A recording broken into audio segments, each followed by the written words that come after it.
Assalamualaikum warahmatullahi wabarakatuh. Hari ini Kamis tanggal 15 September tahun 2022.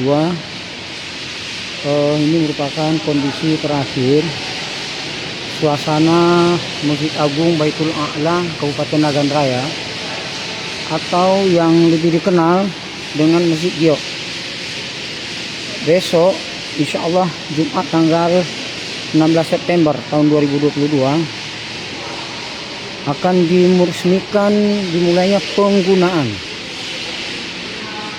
Masjid Gio dengan melakukan sholat Jumat secara berjamaah bersama. Ini Kepala Dinas Islam. Ini mihrab.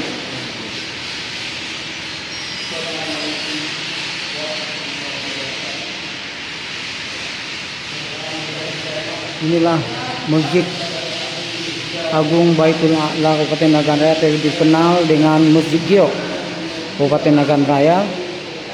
Dan insya Allah besok akan mulai di peresmian dimulainya penggunaan Masjid Gio ini sebagai tempat ibadah. Kita bisa lihat lantai masjid yang terbuat dari batu Gio Kabupaten Nagan Raya, dan hanya ada di Kabupaten Nagan Raya.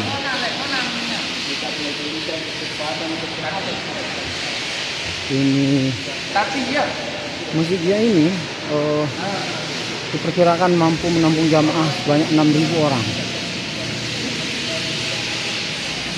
Pun di sana sini masih dilakukan pengerjaannya.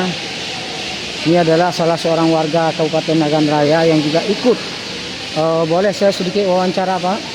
Bagaimana tanggapan Bapak tentang keberadaan Masjid Agung Baitul A'la ini, Pak?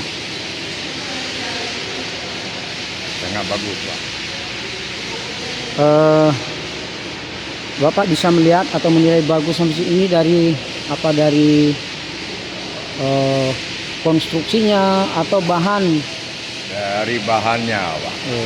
Ini yang tidak ada di tempat lain. Oke, terima kasih, Pak. Mungkin insya Allah besok hadir, Pak, ya? Ya, Pak. Pak Rusdi Amin, salah seorang warga Kabupaten Nagan Raya. Inilah dinding depan mihrab. Ini